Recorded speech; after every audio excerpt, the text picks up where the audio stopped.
दोस्तों गिरी टूडल के इस प्लेटफॉर्म पे आपका बहुत बहुत स्वागत है। हमने वेक्टर लेसन ऑलरेडी स्टार्ट किया है, बट दोस्तों अब मुझे स्टार्ट करना है exercise number 5.3। But exercise number 5.3 के पहले आपको बहुत सारी बेसिक के बारे में पता होना चाहिए जो आपने 11th क्लास में फिजिक्स के अंदर पढ़ा है। तो कुछ बेसिक अगर वहां से आपको पता है तो बहुत अच्छी बात है। बट मैं हमेशा से मेरा यही मोटो रहा है कि अगर आपने 11th अच्छे से नहीं कवर किया है तो मैं पूरा का पूरा आपको बेसिक कवर कर रहा हूँ, इसलिए मैं आपको स्पेशल ये लेक्चर दे रहा हूँ। अगर आपने ये लेक्चर्स अच्छे से कवर कर लिया तो इसके बाद आपका मेन लेक्चर्स आएगा दोस्तों, जो एक्सरसाइज नंबर 5.3 पे रहेगा, जिसमें आपको सब चीजें अपने आप सॉल्व करने आएगा अगर आपने ये बेसिक कवर किया। अब देखो तो दोस्तों इस लेक्चर्स में हम कवर करेंगे स्केलर प्रोडक्ट, जिसे हम दूसरा बोलते हैं दोस्तों डॉट प्रोडक्ट। इसके बाद अगर आप देखोगे एक्सरसाइज नंबर 5.4 वो आपका वेक्टर प्रोडक्ट पे, तो फिर से मैं वहां पे एक बेसिक लेक्चर दूंगा, फिर हम एक्सरसाइज नंबर 5.4 कवर करेंगे, फिर आपको बहुत अच्छे समझ में आएगा। चलते हैं दोस्तों वन बाय वन चीजों को स्टार्ट करते हैं। सबसे पहले यहाँ पे कुछ बेसिक चीजें हैं। देखो दोस्तों, अगर दो वेक्टर्स हैं और अगर आप ध्यान से देखो, एक वेक्टर ए है और बी है, उसके बीच में अगर मुझे डॉट प्रोडक्ट निकालना है तो देखो यहाँ पे डॉट प्रोडक्ट है। अब डॉट प्रोडक्ट का फॉर्मूला है जो आपको इन जनरल फॉर्मूला याद रखना है दोस्तों। देखो पहले वाले वेक्टर का हम क्या करेंगे, मैग्नीट्यूड लेंगे, इसको मैग्नीट्यूड बोलते हैं, और दूसरे वाले वेक्टर को भी हम मैग्नीट्यूड में लेंगे और यहाँ पे क्या लिखेंगे दोस्तों, कॉस थीटा। तो ये इन जनरल फॉर्मूला है। मोस्ट ऑफ द केसेस में ये फॉर्मूले की बहुत ज्यादा रिक्वायरमेंट है, तो ये आपको अच्छे से कवर करना है। इवन ये लेक्चर ना एमएसटी सीईटी के बेसिक्स को भी कवर कर देगा आपको। अब दोस्तों यहाँ पे तीन केसेस आते हैं, जिसके अंदर से ये वाला केस बहुत ज्यादा इंपॉर्टेंट है। अगर दोस्तों यहाँ पे अगर समझो एंगल जीरो है, दोनों वेक्टर के बीच में अगर एंगल जीरो है तो यहाँ पे मैं जीरो पुट करूंगा, कॉस जीरो कितना होता है दोस्तों, 1 होता है। तो डायरेक्टली यहाँ पे ए डॉट बी का जो आंसर आएगा वो क्या आएगा दोस्तों, magnitude of A magnitude of B. तो कभी भी अगर आपको दोनों के बीच में अगर कोई भी एंगल बोला है, जीरो का बोला है, तो आप डायरेक्ट डॉट प्रोडक्ट को ये ले सकते हो, मैग्नीट्यूड। सर मैग्नीट्यूड कैसे निकालते हैं आपको बता रहा हूं। अगर समझो एक वेक्टर है दोस्तों, यहाँ पे 2i प्लस 3j और प्लस 4k, इनकेस अगर समझो उसका मैग्नीट्यूड निकालना तो कैसे निकालेंगे, इसको अंडर रूट में लो और पहले वाले का स्क्वायर, दूसरे वाले का स्क्वायर और फिर तीसरे वाले का स्क्वायर, और ये पूरे को सॉल्व कर दो, ये इसका मैग्नीट्यूड है। तो मैग्नीट्यूड भी मैंने आपको सिखा दिया। इन केस अगर समझो दोनों वेक्टर्स के बीच में जो एंगल है दोस्तों वो 180 का है, पाई है, तो देखो ए डॉट बी, यहाँ पे ये तो दोनों आएगा ही दोस्तों। कॉस पाई का आंसर कितना होता है तो दोस्तों -1 होता है, तो यहाँ पे एक -1 एक्स्ट्रा आएगा। जैसे cos 0 1 होता था तो 1 से मल्टीप्लाई के सेम था, पर यहाँ -1 आएगा तो माइनस ए और यहाँ पे मैग्नीट्यूड ऑफ बी। तो कभी भी अगर पाई का वैल्यू है तो आप डायरेक्ट ये पुट कर सकते हो। वैसे ये दोनों की कोई रिक्वायरमेंट नहीं है। रिक्वायरमेंट यहाँ पे है दोस्तों कि अगर समझो दोनों के बीच में अगर 90 का एंगल है और अगर मुझे डॉट प्रोडक्ट निकालना है दोनों का, तो देखो cos 90 कितना होता है दोस्तों, 0 होता है। तो ये 0 से ये पूरा टर्म 0 हो गया। तो ये बहुत ही इंपॉर्टेंट स्टेप्स है और जनरली बहुत बार बोर्ड एग्जाम ने इसके ऊपर क्वेश्चन पूछा है कि अगर दोनों, अगर समझो वेक्टर ए परपेंडिकुलर है वेक्टर बी को, ऐसे पूछते हैं कि अगर दो वेक्टर परपेंडिकुलर है देन उसका जो डॉट प्रोडक्ट है दोस्तों वो क्या आएगा, 0। वाइस वर्सा, अगर इसका डॉट प्रोडक्ट 0 है तो ये दोनों वेक्टर्स क्या है दोस्तों, परपेंडिकुलर। तो कभी ऐसे भी आपको क्वेश्चन पूछ सकते हैं कि वेक्टर ए और बी परपेंडिकुलर है कि नहीं है, चेक करो। तो बस आप क्या करो, दोनों का डॉट प्रोडक्ट निकालो, 0 ला दो। अगर कभी ऐसा भी होगा कि वो परपेंडिकुलर दे और के निकालने के लिए बोलेंगे तो दोनों का डॉट प्रोडक्ट आपको निकालना है। तो ये सबसे ज्यादा इंपॉर्टेंट प्रॉपर्टी है, प्लीज इसे नोट डाउन कर लो। ये सब तो सब जस्ट नाम के लिए प्रॉपर्टीज है, कुछ जरूरत नहीं है, बस इस पेज पे ये प्रॉपर्टी की सबसे ज्यादा जरूरत है। अब देखो यहाँ पे मैं क्या करूंगा, ऐसे केस में अगर समझो ये देखो ये स्केलर है, मतलब कोई नंबर है, तो ये दोनों आप आगे ले लो और फिर ए डॉट बी का आंसर निकाल दो, ए डॉट बी। अब यहाँ पे भी आपने ये m आगे ले लिया, फिर आपने यहाँ पे क्या किया, a डॉट बी का आंसर निकाल दो। तो कोई ऐसा जरूरी नहीं है, बस आपको एक बेसिक आइडिया होना चाहिए। कहीं पे अगर मैं सम सॉल्व कर रहा हूँ तो आपको पता होना चाहिए दोस्तों। अगर सपोज ये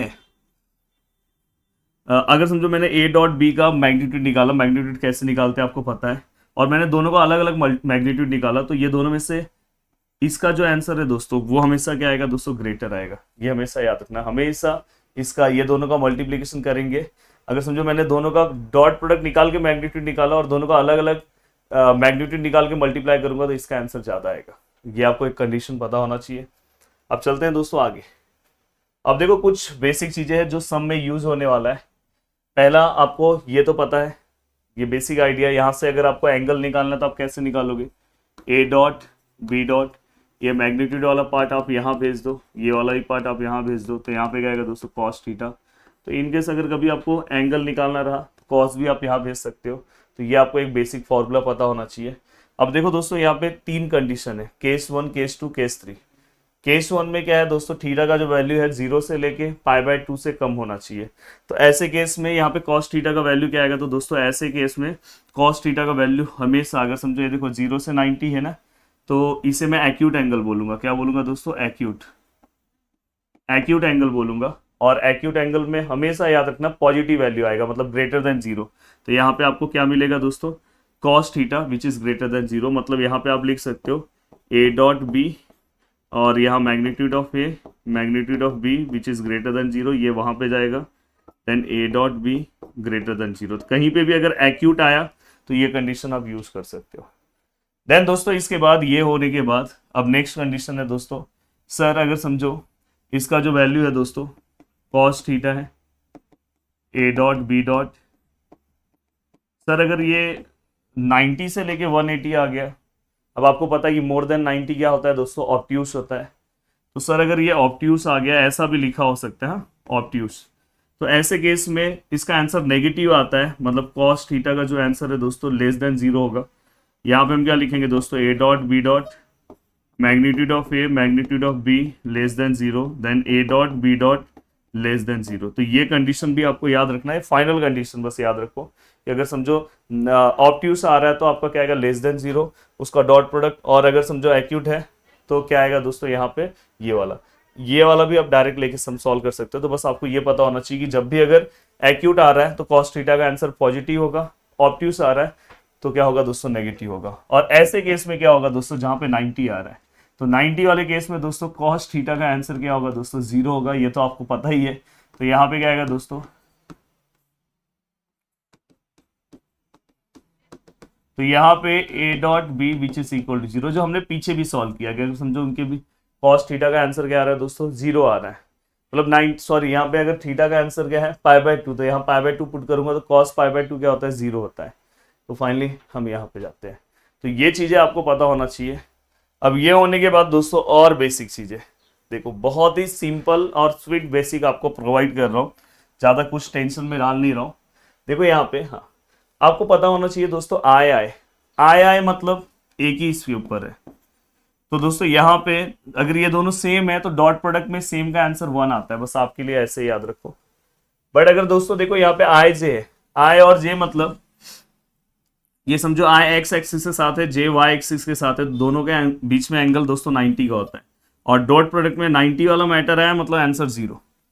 तो यहाँ पे देखो ये दोनों भी अलग है, तो डॉट प्रोडक्ट है 90 है, ये दोनों भी अलग है, तो दोनों हमेशा सभी के एंगल के बीच में 90 का एंगल होगा, इसलिए यहाँ पे आंसर 0 है।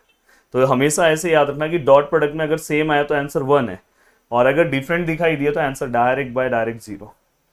वेरी वेरी वेरी इंपॉर्टेंट जो मैं पॉइंट बोल रहा हूँ, बस उतना भी अगर आपको पता है तो भी आप आराम से सभी चीजें सॉल्व कर सकते हो। अगर समझो 2 वेक्टर्स दिए, डॉट प्रोडक्ट एक्चुअल में कैसे निकालते हैं आपने 11th में पढ़ा है। आई के आगे जो नंबर है उसको इस वाले आई के आगे वाले नंबर से मल्टीप्लाई कर दो, जे के आगे जो नंबर है उसको जे के आगे वाले नंबर से मल्टीप्लाई कर दो, के के आगे जो नंबर है वो के के आगे वाले नंबर से मल्टीप्लाई कर दो। तो फाइनली दोस्तों यहाँ पे आपका पूरा का पूरा आंसर आ गया। सर एक एग्जांपल बता सकते हो? यस बता रहा हूँ यार। देखो यहाँ पे 2i + 3j + 6k, और बी वेक्टर है i + 2j + 3k। अब दोस्तों अगर मुझे a डॉट बी निकालना है, यही आपको सीखना है, तो बस आप नंबर्स को मल्टीप्लाई करो। 2 इंटू क्या आएगा दोस्तों 1, 3 इंटू क्या आएगा दोस्तों 2, 6 इंटू क्या आएगा दोस्तों 3। तो यहाँ पे 2 1 जा 2, 3 2 जा 6, 6 3 जा 18।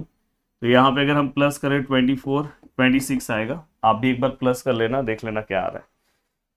तो दोस्तों यहाँ तक का पार्ट तो मैंने कवर कर दिया। अब नेक्स्ट क्वेश्चन आता है प्रोजेक्शन के ऊपर, और जिसके अंदर से स्केलर प्रोजेक्शन बहुत ज्यादा इंपॉर्टेंट है। अब देखो दोस्तों प्रोजेक्शन में सर कैसे करना है प्रोजेक्शन, बहुत सिंपल बता रहा हूं दोस्तों। Find scalar projection of B on A. तो सबसे पहले आपको ये दोनों का डॉट प्रोडक्ट लेना है। हाँ, एक और चीज याद रखना कि डॉट प्रोडक्ट हमेशा कॉम्यूटेटिव होता है। अगर आप ए डॉट बी लो या बी डॉट ए लो, दोनों का आंसर सेम होगा, तो इसलिए मैंने बी डॉट ए को ए डॉट बी लिखा। और दोस्तों ऑन के बाद जो रहेगा उसका आपको क्या करना है, मैग्नीट्यूड लेना है। याद हो गया सर फॉर्मूला।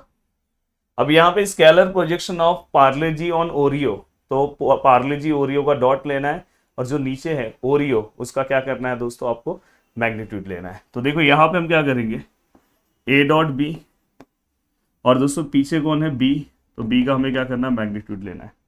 अब यहाँ पे क्या है, vector projection of B on A है।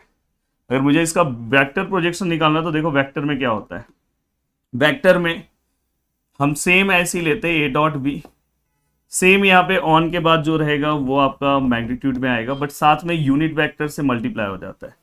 इसका हम ये वाले पार्ट का यूनिट वेक्टर लेते हैं। अब आपके मन में आ रहा होगा यूनिट वेक्टर क्या होता है, इसकी भी जरूरत पड़ेगी दोस्तों एक्सरसाइज में। तो यूनिट वेक्टर मतलब vector upon its magnitude, vector upon its magnitude, इसको हम क्या बोलते हैं दोस्तों, यूनिट वेक्टर। सर इसका मतलब क्या होता है, देखो जैसे यूनिट वेक्टर को हम इस सिंबल से दिखाते हैं, ए कैप, तो यहाँ पे मैंने वेक्टर लिखा, ए वेक्टर, और इसका क्या लिखा दोस्तों, मैग्नीट्यूड। तो ये आपका क्या हो गया दोस्तों, यूनिट वेक्टर। तो वैसे ही अगर समझो मैं इसी को और सिंप्लीफाई करूँ तो ये क्या आएगा, ए डॉट बी, और ये ए का मैग्नीट्यूड है। इसका मतलब क्या होगा, वेक्टर, यूनिट वेक्टर का मतलब क्या होता है, अपॉन इट्स मैग्नीट्यूड। तो हम यहाँ पे क्या लिखेंगे, ए डॉट बी, यहाँ पे ए ऐसे ही आएगा, और ये दोनों का जस्ट दोनों सेम है तो यहाँ पे होल स्क्वायर ले लेंगे। तो देखो इस तरह से बहुत ही सिंपल तरीके से, मैं तो बोलता हूँ हमेशा आप ये रखो, फिर उसके अकॉर्डिंग ये निकालो, और वेक्टर ये याद रखना, ये इसकी भी जरूरत पड़ेगी। अब यहां तक का पार्ट हो गया दोस्तों। अगर अब मैं तीसरे वाले पार्ट की ओर आ रहा हूं, अब तीसरे वाले पार्ट की ओर मैं आ रहा हूं, तो यहाँ पे दोस्तों हाँ ये इसके ऊपर भी क्वेश्चंस बहुत बार पूछे गए। बस सबसे पहले आपको टर्म्स पता होना चाहिए। डायरेक्शन एंगल्स मतलब क्या होता है दोस्तों, अल्फा बीटा गामा, ये with respect to X axis रहता है दोस्तों, ये with respect to Y axis रहेगा, और ये with respect to Z axis. तो अगर आपको कभी भी ऐसा आया 50 degree angle with respect to Y axis, तो बताओ क्या रहेगा, बीटा रहेगा। 60 degree angle with respect to Z axis, तो क्या रहेगा दोस्तों, गामा रहेगा। बहुत सिंपल बता रहा हूं। Next one that is direction ratios. Direction ratios को हम ए बी सी से डिनोट करते हैं। तो कहीं पे भी अगर आपको डायरेक्शन रेशियोज दिखाई दे तो समझ जाना सर मुझे A B C find out करना है। डायरेक्शन कोसाइन मतलब दोस्तों जिसे मैं डीसीएस बोलता हूं, कहीं पे भी डीसीएस दिखाई दे तो डीसीएस मतलब एल एम एन, ये चीज पता होना चाहिए। जो सबसे पहले आपको नोटेशंस पता होना चाहिए। डायरेक्शन एंगल मतलब अल्फा बीटा गामा, अल्फा क्या होता है with respect to X axis.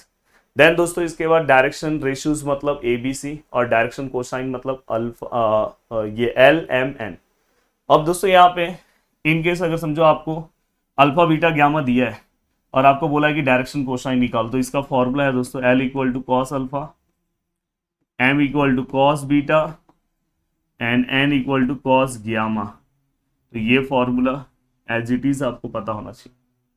अब दोस्तों नेक्स्ट, कभी कभी ये हो सकता है कि आपको एबीसी दिया हो, मतलब डायरेक्शन रेशियोज दिया हो और बोला हो डायरेक्शन कोसाइन निकालो, तो इसके लिए भी फॉर्मूला है दोस्तों, बहुत सिंपल सा है, A upon under root of A square plus B square plus C square. Same यहाँ पे भी ऐसे ही है, अंडर रूट ऑफ, देखो तीनों के नीचे सेम है, A square B square plus C square. Same यहाँ पे भी under root of A square plus B square plus C square. यहाँ पे बी आएगा, यहाँ पे सी आएगा, और जनरली हम प्लस माइनस कंसिडर करते हैं। हो गया। इतने बेसिक चीज़ों की रिक्वायरमेंट होनी चाहिए अगर आप कोई भी पार्ट अगर सॉल्व कर रहे हो। तो यहाँ तक का पार्ट अगर आपको पता है तो बहुत अच्छे से आप फर्स्ट वाला पार्ट आप बहुत अच्छे से कवर कर सकते हो। मतलब 5.3 आपके लिए अब ऐसा हो जाएगा।